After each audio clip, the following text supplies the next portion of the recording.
Hi there, welcome back here guys. In last lecture we have started talking about interfaces and the types.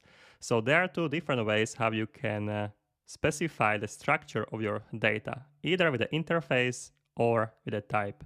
They are very similar. Almost everything what you can do with the interface you can also do with a type. I'll write here a few of the comments, so you can also write them down so you get this idea straight to your head. Okay, so we can write here.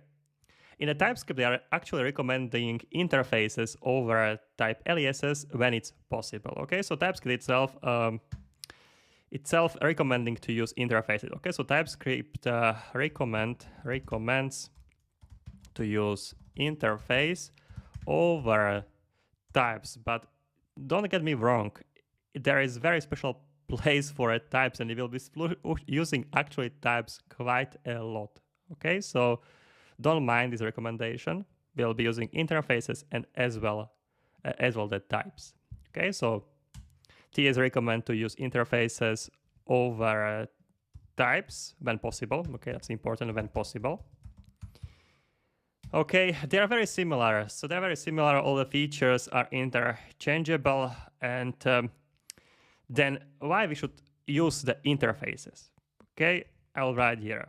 Interfaces describe data structure in a more natural way. So when you want to describe the objects or a data that you will be working as your business objects with, or for example, in your Next.js application. So I will describe this as an interface. So when I will working with the huge objects, I would like to define them rather as an interface. Okay, so describe data structures in a more natural way. So describing objects, for example, describing objects.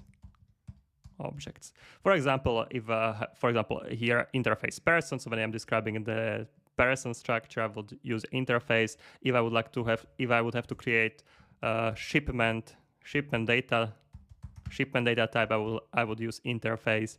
If I would have orders, for example, I would use interface, and so on. So this describe the data structure in more natural way, and describing objects, I am usually choosing interfaces over the types. Okay, I will write under this first comment. Now the types. When we'll use the types. For example, we'll use the types when you need to create a type aliases. So what the type alias? First, let's write here type aliases.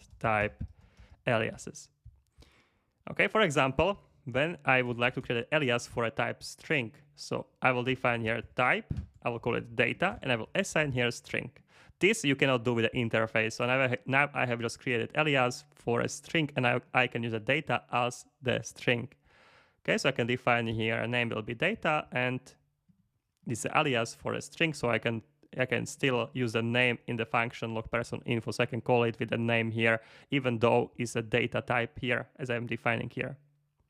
Okay, because data is an alias for a string type. So data aliases, maybe you don't find it very useful right now, but later you will see it. So it's very, very useful to create a type aliases, especially when you will be working with the generic types. Okay, so that's the type alias. The types are better for describing functions. Okay, so let's write here to describe a function types. To describe functions. Function types. To describe functions. Okay, sometimes parameters of the functions, but to describe the functions overall.